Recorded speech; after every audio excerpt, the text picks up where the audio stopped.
What's up, everybody? It's Robert from ROQ Digital, and let's go over end-of-day procedures. So we've had a great day printing. It's time to shut everything down. First thing we're gonna do is we're gonna pull the capping tray out of the machine. Be careful to hold it. If you spill it, it's gonna get messy. We got these bins from Amazon. So what that's gonna do is make sure we're not spilling ink anywhere. So we're gonna take our capping station. Careful not to make a mess. Put it in your washout booth.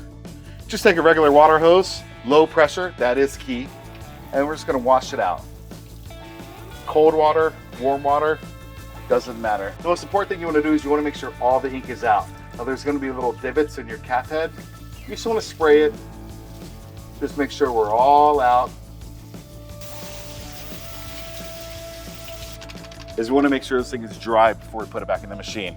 There's two ways to do it. One, if you're doing this part in the beginning of your day, just set it upside down on a couple old t-shirts and it'll be dry. We're doing it at the end of the day, so we need to get it done fast. So we're gonna use low pressure air just to blow all the air out of the cavities of the print caps. The one thing you want to be mindful of is you don't want to blast these gaskets out.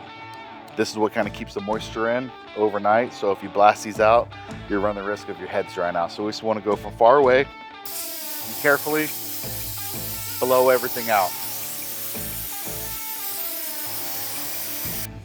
We're gonna sit this bad boy in here. You can see we have 1, 2, 3, 4 points of contact. We're gonna make sure we're gonna line these up with our magnets here. So 1, 2, 3, and 4. Give it a feel test to make sure we're in. So we have everything ready to go, but we have to put cleaning solution back in our caps.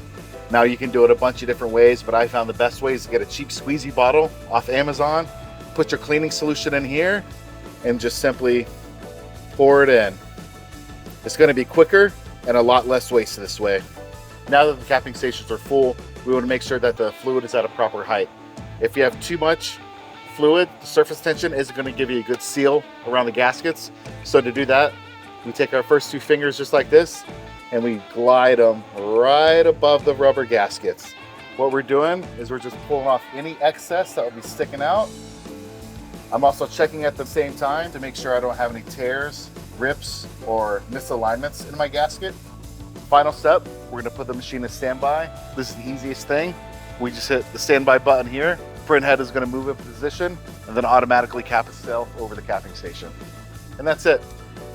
Thanks for hanging out with us today at ROQ Digital. If you have any questions, check us out on all of our social media or www.roqus.